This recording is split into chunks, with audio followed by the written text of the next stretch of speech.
મંત્ર કર્યા બાદ એમને ખબર પડે કે ઓ આટલું ફાયદો થાય છે. લાસ્ટ પોડકાસ્ટમાં પણ આપણે વાત કરી હતી કે 2026 મેં કીધું તો થયું 22-23 થી કહી રહ્યો છું અને એના પહેલા 21 બી મેં કીધું હતું. મારા પ્રવચનો જુઓ તો વર્લ્ડ વોર ની એવી સિચ્યુએશન ઊભી થઈ છે કે જેમાં ગમે ત્યારે બી એક પરમાણુ બોમ્બના કારણે આખી દુનિયા એ યુદ્ધના મેદાનમાં ઉતરી જશે. મંત્ર થેરેપી દરબાર મિથન તમે જે સ્ટાર્ટ કર્યું છે આ શું છે મંત્ર થેરેપી? મંત્ર થેરાપી દરબારના માધ્યમથી હું એવું કહેવા માંગુ છું જલ્દીથી પ્રસન્ન થાય 10 મહાવિદ્યામાં એવા દેવી છે.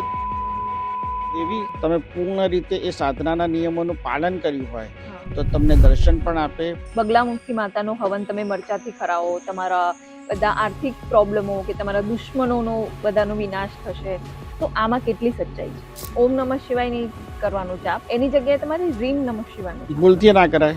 તો આ તો આપણે સાત્વિક સાધનાની વાત કરી, પણ જે તાંત્રિક સાધના છે, ભગવાન શિવની પૂજા કરીને રાવણે જ્યારે એમને પ્રસન્ન કર્યા હતા એ વખતે તંત્ર માર્ગ રાવણે અપનાવ્યો હતો. ભારત અને દક્ષિણ ભારતની 60% પોપ્યુલેશન આજીવિક ધર્મને પણ ફોલો કરતી હતી. એ બીજા ધર્મને તો ફોલો કરતી જ હતી જમાઈ જન્મી હોય, પરંતુ આજીવિક ધર્મને પણ ફોલો કરતી હતી. કેમ? તો એવો કોઈ મંત્ર ખરો કે જે મંત્ર કરવાથી માણસ કંઈ પણ મેનિફેસ્ટ કરી શકે, કોઈ પણ પોતાની વિશ પૂરી કરી શકે? એવો એક દિવ્ય મંત્ર આપું છું.